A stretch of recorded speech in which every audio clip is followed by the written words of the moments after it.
One day, it will be as if you were never here. Every achievement, every mistake, every embarrassing moment, every argument, every possession, given enough time, will disappear. For some people, that thought is terrifying, and for others, it's strangely liberating.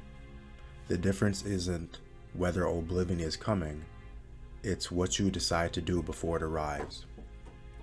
Now, what is oblivion? There's a couple definitions that I have listed down from dictionary.com. Complete forgetfulness, being totally erased from the memory or public consciousness. Void or nothingness, the state of being destroyed or wiped out or reduced to nothing. Unconsciousness, a mental state of being completely unaware, asleep, or disconnected from the world.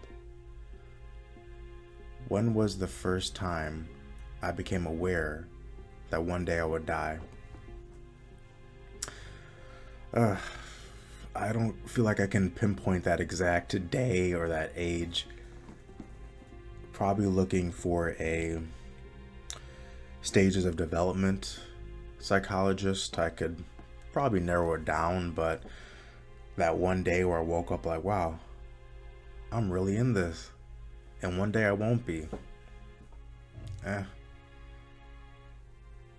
Maybe between 8 and 10 if I had to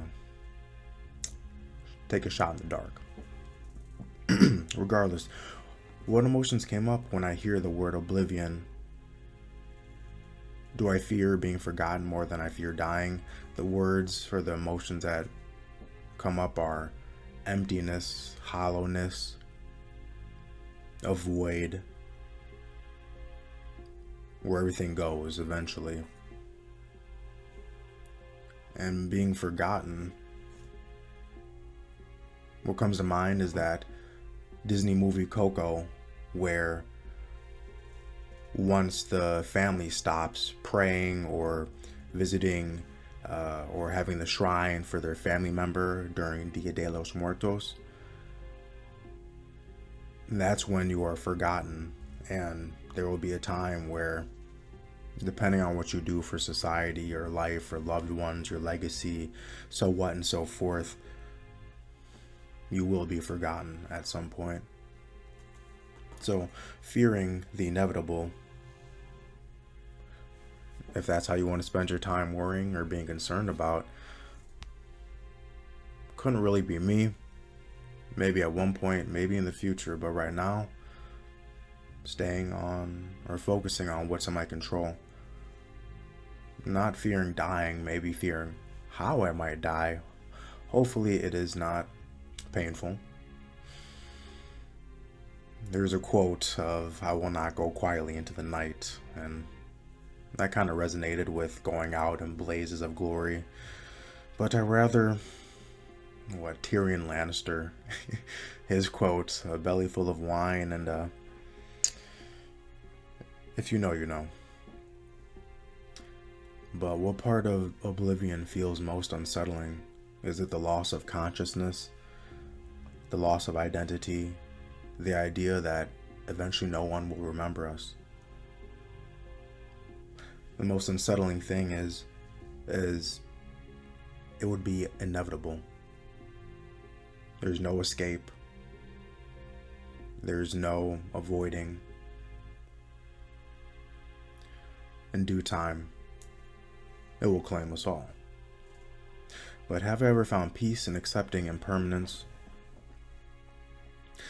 I feel like my peace comes from accepting how impermanence is the reality, but if I'm able to spend time on the pursuits that I value most and are most aligned with who I am, who I want to be, my identity, that could be a whole nother conversation video in itself. But just focusing on not regretting the time, how it's been spent. That's where peace has been the most abundant. Some reflection questions that you can answer below, or I can maybe make a video on in the future, would be, What scares you more, death or being forgotten? If everything eventually disappears, what feels worth holding on to? Another section is the abyss. Have I ever fallen into the mindset of what's the point?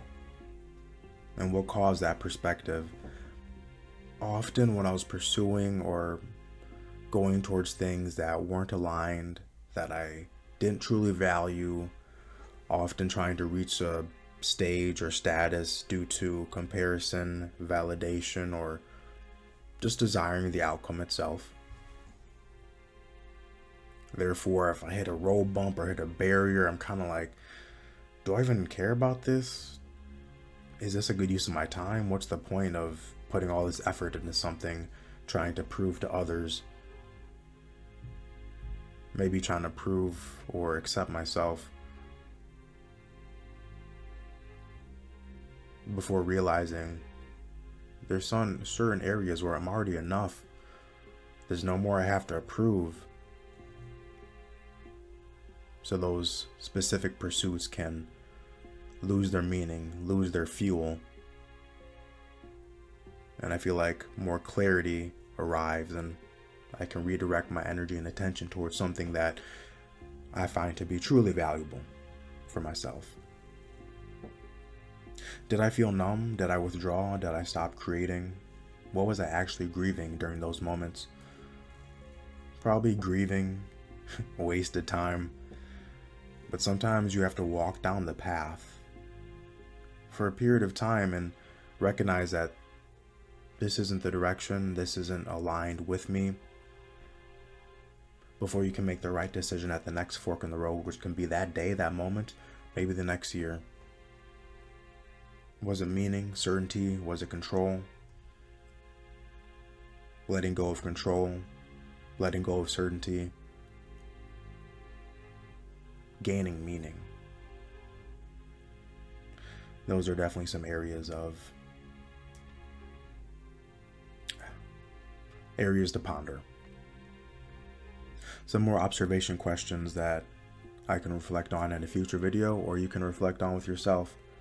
Why do some people become free after confronting mortality while others become paralyzed? What pain is nihilism protecting us from? Is hopelessness sometimes easier than responsibility? And are people searching for meaning or permission to stop searching? Have you ever convinced yourself that nothing mattered? And what happened afterward? Freedom. Another section. Freedom hidden inside oblivion. If everyone eventually disappears, whose judgment am I afraid of? What would I stop worrying about today? Would I still compare myself to others? Would I still chase status? Would I forgive myself faster? Would I spend more time outside? Would I create more? Would I love more openly? If everything eventually disappears while we are here, might as well engage in things to the fullest. The wide range of human emotions, positive, negative. Ideally not engaging in self-sabotage or inflicting intentional harm on others, but being able to be at peace. Recognize that all of our worries, all of our concerns are going to disappear once oblivion arrives, maybe even before.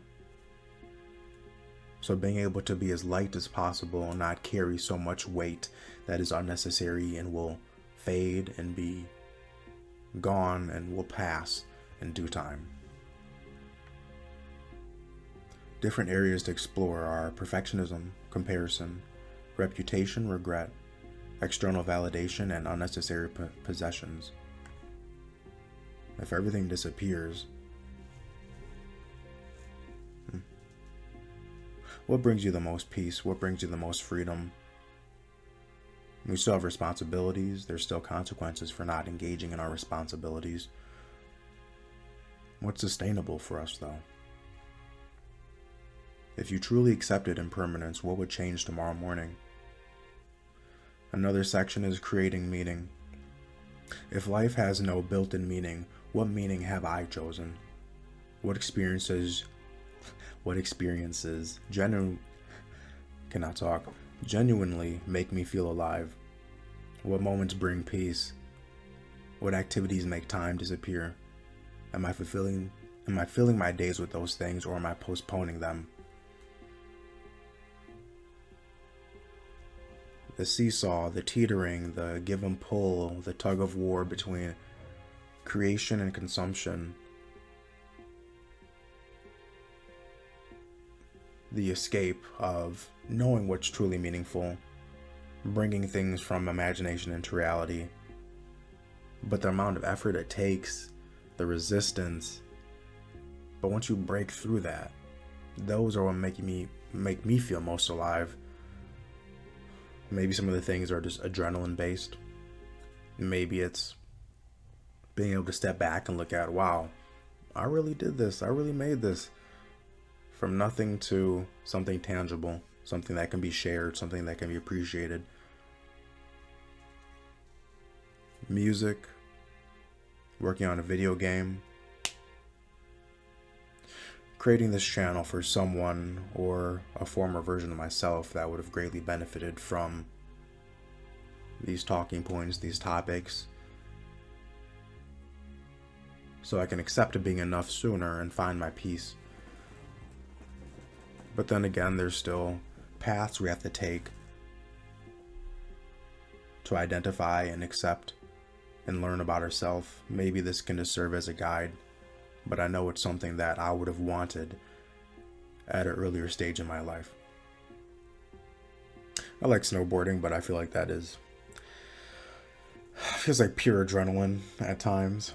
So alive, adrenaline, I feel like there's a lot of overlap. More observation questions for myself or you, the viewer. Does meaning come from discovering something or repeatedly choosing something? Is fulfillment something we find or something we practice? What gives your life meaning, even if no one else understands it? Another section is, would you repeat your life? If I had to relive today forever, would I? What parts would I gladly repeat? What parts would I desperately want to change? What routines would survive? What habits would embarrass me? What relationships deserve more attention? Which pursuits actually matter? Being able to ruthlessly remove forms of escape, distractions, sources of consumption, so I can make more time and space for the things that actually matter, the things that I would gladly repeat, the routines that I want to survive, the pursuits that actually matter. They all circle back to forms of creation. Recently, or currently, I am reducing the time spent on YouTube, even though I'm making these videos for YouTube. Ironic. But there's only so much you can learn through watching versus actually doing and experiencing. So many videos I can watch in a day, but at night when I'm laying in bed, I can maybe only remember about 5, if that. So that I'm thinking, that time, I can't get it back. Does that bring value into my life? Knowing that there's always time for leisure activities, entertainment. But if I had to choose and repeat my day over or my life over, would I want to have to continue to watch YouTube, continue to consume? Even though it's easy, path of least resistance, leaning towards creation, the things that offer up the most resistance are often the things that we know are the most important, are the most meaningful, and we value the most. That's why they are almost never easy to start, to see through, to pursue, but they're always in our mind, always in our peripheral vision of, I want to do this easy thing, but I know there's something over there that, something I truly desire, something that will truly fulfill me. But I have to do this, I have to do that effort, I have to do that effort. I'm just going to do the easy thing of least resistance and be consumed by consumption, temptation, distraction, escape. But once you're aware of what you're avoiding, the longer you avoid it, the more it eats away at you, at your soul, at your mind, until we reach a point where the weight, the cost, the price of not doing what we wanted to is regret. And when oblivion arrives, I don't want to enter it. I don't want to accept it with a bunch of regrets of how I should have and how I wanted to spend my time. More questions to reflect on. If today became your eternity, what would you change before tomorrow? Another section, living one day at a time. Why do I spend so much time imagining the future? Does thinking about death actually help me appreciate today? What simple moments do I overlook? What beauty already exists around me? What does enough look like? What does peace look like? Spending so much time looking to the future because there's always something of the grass is greener on the other side. This has got to be worth doing to have a better future. That hope, copium, some people can call it.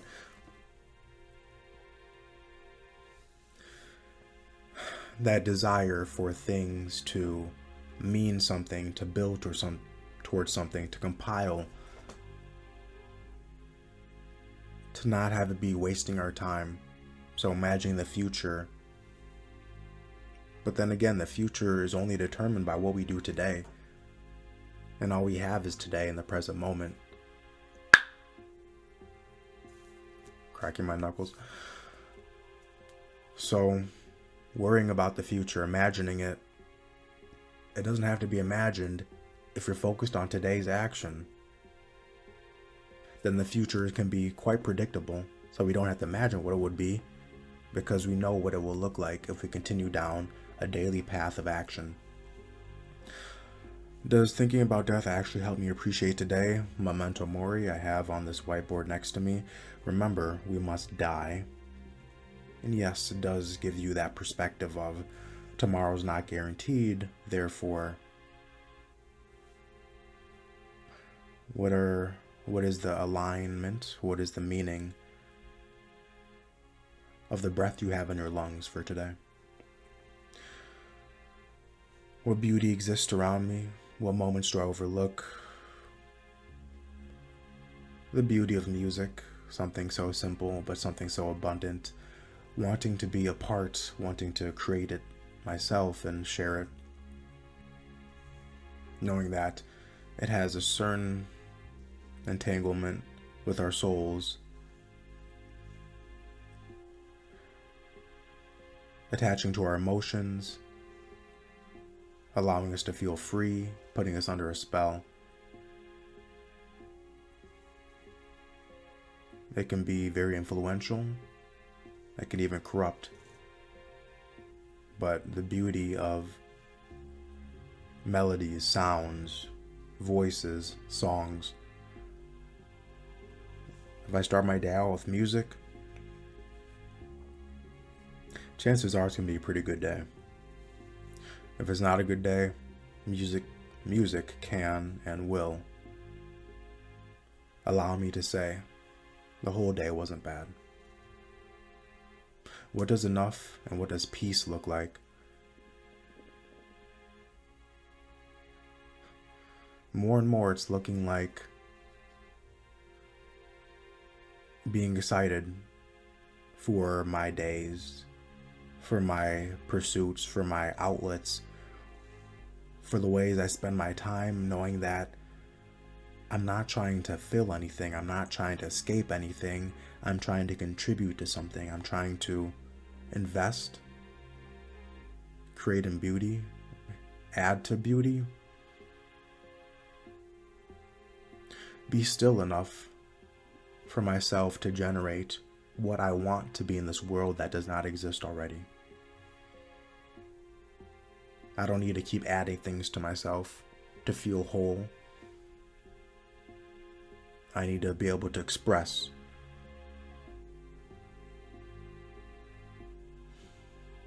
to express what's internal, to be able to believe, become. Wholeness can be a path. It can be a milestone.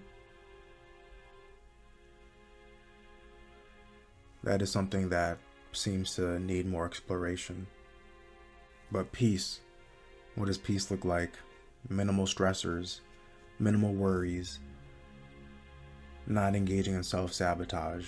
And that can be done often hiddenly through overconsumption, overstimulation. The peace of knowing that I would gladly repeat every aspect of my day. For the closer, oblivion doesn't have to steal meaning from your life. It can give it. Knowing that everything eventually ends changes the question. The question isn't, will any of this last forever? Because it won't. The better question is, what kind of day would I gladly live again? Because life isn't experienced all at once. It's experienced one ordinary day at a time.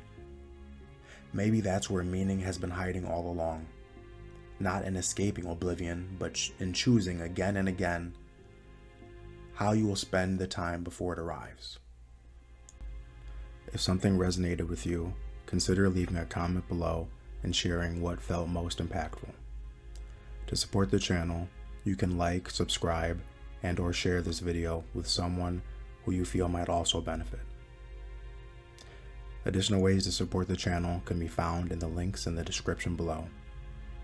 You will also find a link to my website, cravingfreedom.com, where you can access my ebooks. On the website, you can also find descriptions of what to expect from the ebooks. And if you feel ready to commit to your path towards freedom and are seeking in-depth guidance and support, consider applying for one-on-one coaching. Answers to frequently asked questions can also be found on the website. Thank you for your time.